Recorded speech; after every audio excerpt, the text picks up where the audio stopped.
জাতীয় পার্টির মহাসচিব শামীম হায়দার পাটোয়ারী বলেছেন যে বর্তমান পরিস্থিতিতে জাতীয় পার্টি যেন রাজনীতির মাঠে টিকে থাকে, জাতীয় পার্টির দায়িত্ব নেওয়ার দায়িত্ব বিএনপির। তার এই কথায় তীব্র প্রতিক্রিয়া শুরু হয়েছে।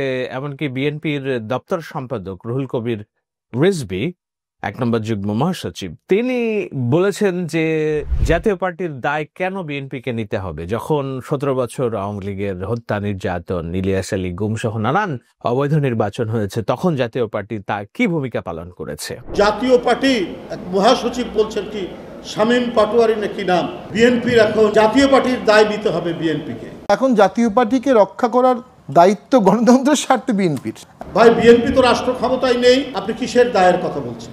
আপনারা কারা? যখন ইলিয়াস আলী গুম হয় তখন কোথায় ছিলেন? যখন চৌধুরী আলম গুম হয় তখন জাতীয় পার্টি কোথায় ছিল? যখন সাইফুল ইসলাম হিরু গুম হয় তখন জাতীয় পার্টি কোথায় ছিল? যখন সুমন গুম হয়, জাকির গুম হয়, ছাত্র নেতারা, যুব নেতারা, তখন জাতীয় পার্টি কোথায় ছিল? জাতীয় পার্টি এখন রাজনীতির তুরুপে তাস, অর্থাৎ জাতীয় পার্টিকে নিয়ে সন্দেহ, সংশয় এবং আশাবাদ। সন্দেহ সংশয় হচ্ছে যারা বিএনপির মিত্র জোট দল আছে, জামাত ইসলাম, এনসিপি, গণ অধিকার পরিষদ, অন্যান্যরা যারা একসাথে মনে করে যে তারা স্বৈরাচার বিরোধী আন্দোলনের সহযোগী, তাদের নিয়ে সংশয় আছে জাতীয় পার্টিকে নিয়ে। অন্যদিকে আশাবাদ আছে পতিত আওয়ামী লীগের, যে তারা যদি নির্বাচনের মাঠে নাও থাকে, জাতীয় পার্টি যদি থাকে, হয়তো জাতীয় পার্টি সংসদে প্রধান বিরোধী দল হিসেবে একটা ভূমিকা রাখতে পারে, এমনকি যদি খুব এদিক ওদিক হয়ে যায় তারা সরকার গঠনও করে ফেলতে পারে। এই ধরনের একটা আশাবাদ আছে। কতটা বাস্তব, কতটা যৌক্তিক, জাতীয় পার্টি এই যে তুরুপের তাস, সেটি নিয়ে, জাতীয় পার্টিকে নিয়ে যে অস্বস্তি বিএনপিও তার দীর্ঘ হাসিনা বিরোধী সংগ্রামের রাজনৈতিক মিত্রদের মধ্যে, সেটাকে তারা আমলে নেবে কিনা? যদি আমলে নেয় তাহলে বিএনপিকে কি নির্বাচনে ব্ল্যাকমেইল করবে কিনা জামাত ইসলামী সহ এনসিপিরা? একতরফা নির্বাচনের দায় ভবিষ্যতে বিএনপির উপরে বর্তাবে কিনা, কিংবা নির্বাচনটা ভালনারেবল হয়ে যাবে কিনা, সেটিই আজকের আলোচনা রোড টু ভোটের এই পর্বে।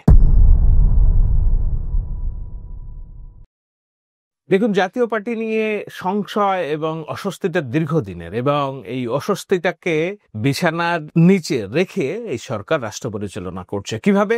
আপনাদের নিশ্চয়ই মনে আছে যে শেখ হাসিনা পতনের পরপরই আমি দেশে গিয়েছিলাম ১ মাসের জন্য। সেই সময় সরকারের বিভিন্ন কিছু গুরুত্বপূর্ণ নেতার সাথে আমার কথা বলার সুযোগ হয়েছিল। এমনকি যারা এখন সরকার পরিচালনা করছে তাদের শীর্ষ পদের কেউ না হলেও তাদের ঘনিষ্ঠজন যাদের সাথে অ্যাক্সেস আছে, ডক্টর মোহাম্মদ ইউনূস, সবার সাথেই আমার আলোচনা হয়েছিল। সেখানে আমি এই প্রশ্নটা তুলেছিলাম যে জাতীয় পার্টি প্রশ্নে আপনাদের অবস্থান কি হবে। আমরা দেখলাম যে জাতীয় ঐক্যমত্য কমিশন এবং রাজনৈতিক দলগুলোর সাথে সংলাপের যেই ক্ষেত্র কিংবা সংলাপ যে হচ্ছে, সেখানে জাতীয় পার্টি নেই। কেন নেই, এই প্রশ্নটা আমি তুলেছিলাম। আমাকে উত্তর দেওয়া হয়েছিল যে জাতীয় পার্টি পলিটিক্যাল প্রসেসে আসবে, জাতীয় পার্টিকে নিষিদ্ধ করা কিংবা তাদেরকে আলাপ আলোচনা ঐক্যমত্য কমিশনের বাইরে রাখার ইচ্ছা এই সরকারের নেই। এখন যেহেতু একেবারেই জ্বলন্ত দগদগে ঘা এখনো সবার মনে বিরাজমান, শেখ হাসিনার আওয়ামী লীগের সরকার পরিচালনার দোসর হিসেবে, নির্বাচন পরিচালনাকারীর দোসর হিসেবে জাতীয় পার্টির যে ভূমিকা, সেটি নিয়ে মানুষের অস্বস্তি আছে। ছাত্রদের তারা যখন ব্যাপক, এখন তো তাদের ওই প্রভাব প্রতিপত্তি নেই, তখন তাদের প্রতিদিন হুঙ্কার দেখতাম যে রাজুতে আয়, সচিবালয়ে আয়, ভাঙচুর, সবকিছু।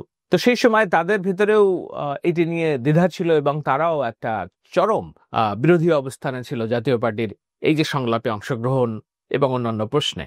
কিন্তু আমি তাদের যে কথা, সেই কথা অনুযায়ী এটা ভেবেছিলাম অন্তত কোন একটা সময় এসে সরকার জাতীয় পার্টির ব্যাপারে তাদের অবস্থান ক্লিয়ার করবে। সরকার মানে আমি বলতে চাচ্ছি ইউনূসের নেতৃত্বে বর্তমান অন্তর্বর্তীকালীন সরকার এবং ঐক্যমত্য কমিশন। তারা সেটা করে নাই, তারা সেটা জিয়ে রেখেছে। এই সংকট, এই জিয়ে রাখার প্রেক্ষিতে এখন যেটা হয়েছে সেটি হলো জাতীয় পার্টিকে নিয়ে সকল আলোচনা। জাতীয় পার্টি ভাবছে যে তারা নির্বাচনী প্রক্রিয়ার মধ্যে আছে এবং থাকবে, জাতীয় পার্টি নির্বাচনে অংশগ্রহণ করবে। সরকার স্পষ্টভাবে বলে নাই যে না, জাতীয় পার্টি নির্বাচনে অংশগ্রহণ করতে পারবে না, এবং সেটা বলা উচিত না আমি মনে করি, কেননা সেটা আমি পরে বলবো, ব্যাখ্যা দিব।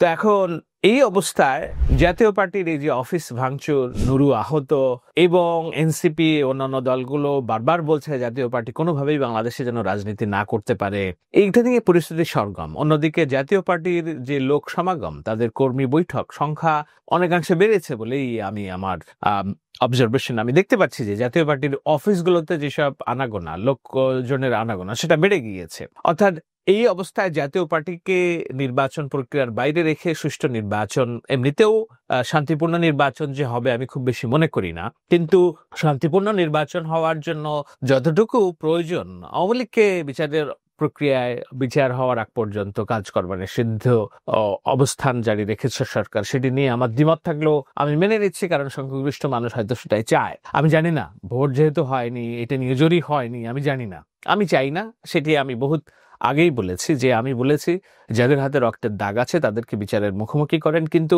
যাদের হাতে রক্তের দাগ নেই তাদের মত প্রকাশের জন্য প্ল্যাটফর্ম উন্নত রাখুন। কেন বলেছি? কারণ আমি যখন জামাত ইসলামে নিষিদ্ধ হয় তখনও একই কথাই বলেছি। রাজনৈতিক দল নিষিদ্ধ, তাদের কার্যক্রম নিষিদ্ধ করার দাবি কোনো রাজনৈতিক দল যদি সে গণতান্ত্রিক হয় তাহলে সে মেনে নিতে পারে না। আর বিএনপি তো বহুদলীয় গণতন্ত্রের প্রবক্তা, বিএনপির হাত ধরেই আওয়ামী লীগের রাজনীতি ফিরেছে এই দেশে, বিএনপির হাত ধরেই জাতীয় পার্টির রাজনীতি প্রতিষ্ঠিত হয়েছে, বিএনপির হাত ধরেই অন্যান্য অপর সকল রাজনৈতিক দল, জামাত ইসলামের রাজনীতি পুনঃপ্রতিষ্ঠিত হয়েছে বাংলাদেশে। ভিন্ন বিতর্ক নিশ্চয়ই আপনার প্রশ্ন করতে পারেন, আমি অন্য আলোচনায় হয়তো ব্যাখ্যা করব খুব বেশি প্রশ্ন থাকলে, কিন্তু এটা তো ঠিক জিয়াউর রহমান সকল নিষিদ্ধ দলকে রাজনৈতিক প্রসেসের মধ্যে দিয়ে এনেছিলেন। তো আজকে বিএনপি কেন রাজনৈতিক দল নিষিদ্ধের জন্য ভোকাল থাকবে? না, তারা ভোকাল নেই। 2 দিন আগে যখন প্রধান উপদেষ্টার সাথে বৈঠক হলো তখন অনেকেই বলছিল যে জাতীয় পার্টি নিষিদ্ধের ব্যাপারে আলাপ হবে। মির্জা ফখরুল স্পষ্ট করেই বলেছেন যে জাতীয় পার্টি নিষিদ্ধ নিয়ে কোনো আলাপ হয়নি। কিন্তু এই যে হাতিটা লিভিং রুমে আছে, লিভিং রুমে সোফায় একটা বড় হাতি বসে আছে,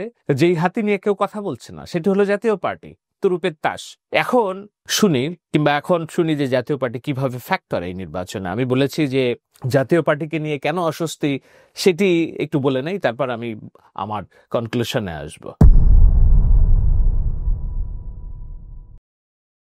এনসিপি, গণ অধিকার পরিষদ, ইসলামী শাসনতন্ত্র আন্দোলন, জামাত ইসলাম, এরা মনে করে জাতীয় পার্টি একটা তুরুপের তাস হিসেবে ব্যবহৃত হতে আগামী নির্বাচনে। কিভাবে?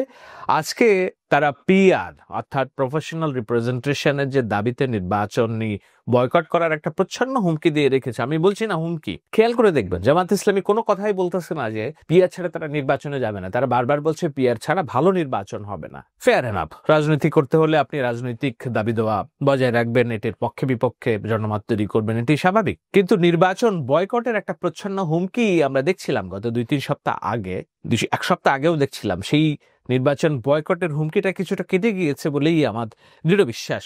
এনসিপি বিএনপির প্রতিষ্ঠাবার্ষিকী উপলক্ষে মির্জা ফখরুলের সাথে দেখা করতে গিয়েছে, শুভেচ্ছা বিনিময় করেছে, এটি একটি বড় রাজনীতির বার্তা।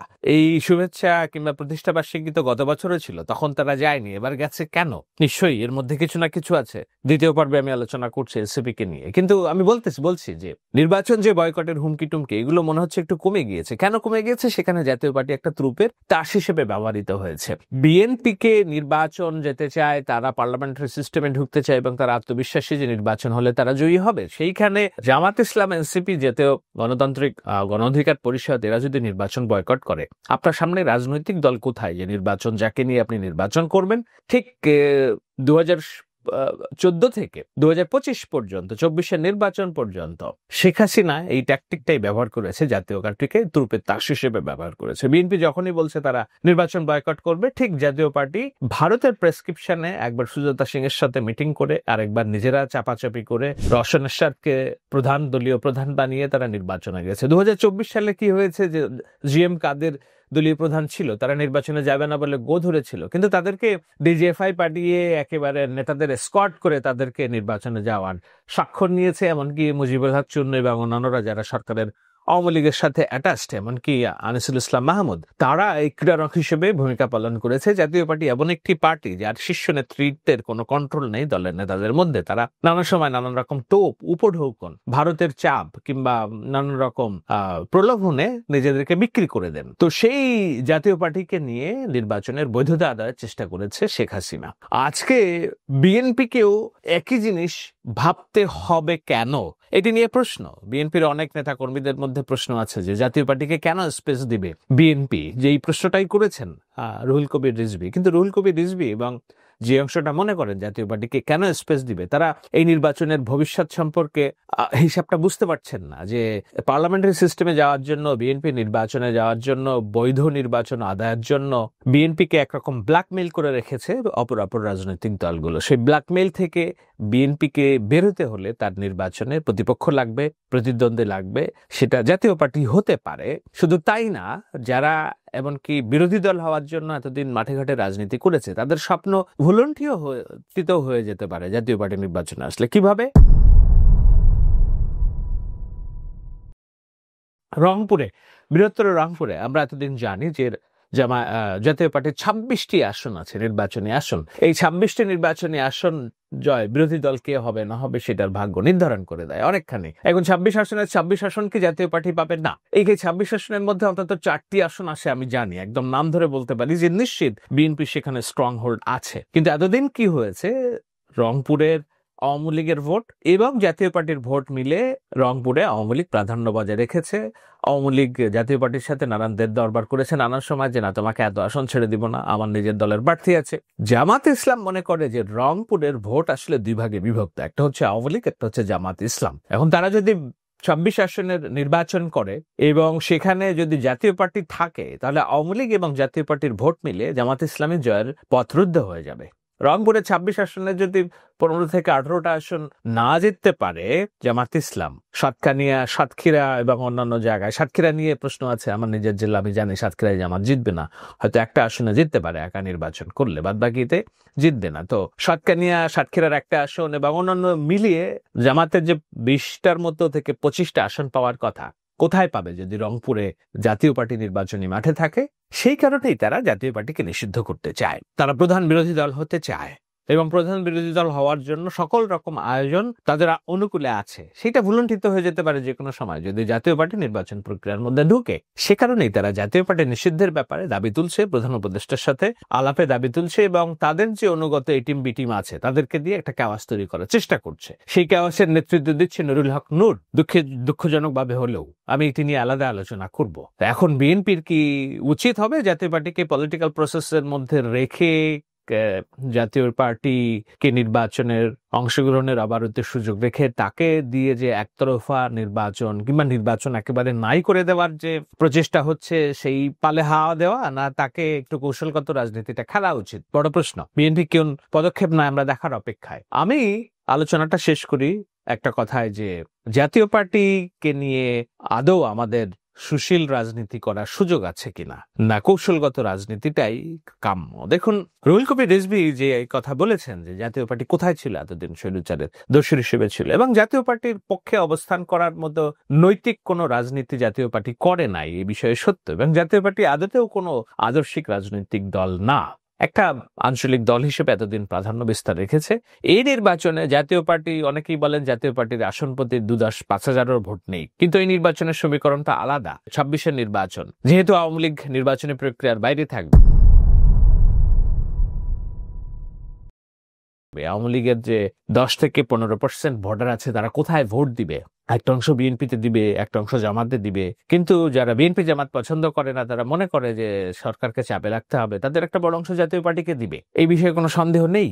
এমনকি আওয়ামী লীগের যারা প্রাক্তন নেতা, ক্লিন ইমেজে, তাদের অনেকেই জাতীয় পার্টির হয়ে নির্বাচন করবে, এটি বাস্তবতা। এই নির্বাচন তো এটাই, সবার অংশগ্রহণে একটা উৎসব মুখর পরিবেশে নির্বাচন হবে, সেটাই সবার কাম্য, সবার চাওয়া, সেটাই ভয়। এখন এই রাজনীতি জাতীয় পার্টিকে যদি অন্যান্য দল, সরকার, বিএনপি না করতে দেয়, সেটা গণতন্ত্রের জন্য কতখানি ভালো? কোন রাজনৈতিক দল নিষিদ্ধ করে কৌশলে তাকে নির্বাচন প্রক্রিয়ার বাইরে রেখে যদি নির্বাচন হয়, সেই নির্বাচনের স্ট্যাবিলিটি কতখানি হবে? এনসিপি, গণ অধিকার পরিষদ এবং জামাত ইসলাম তারা যে মনে করছে জাতীয় পার্টির সুযোগ নেই রাজনীতি করার, হ্যাঁ এটা ঠিক, কারণ তারা মনে করছে তাদের এখন বেড়ে ওঠার সময়। মাঠে যদি এক্সিস্টিং অপশন থাকে, মানুষ যদি তাদেরকে ভালো অপশন মনে করে, সেদিকে যাবে। এনসিপি, গণ অধিকার পরিষদ এমন কোন রাজনীতি গত 12-13-14 মাসে দেখাতে পারেনি যে আওয়ামী লীগ এবং জাতীয় পার্টির ভোট তারা মনে করবে যে না, আমাদের এখন রক্ষা কবচ এনসিপি। সুতরাং এনসিপি যে নির্বাচনী মাঠে কেমন করবে বোঝাই যাচ্ছে, কিন্তু তারা যে জাতীয় পার্টি এবং আওয়ামী লীগের রাজনীতির ভোট মতাদর্শের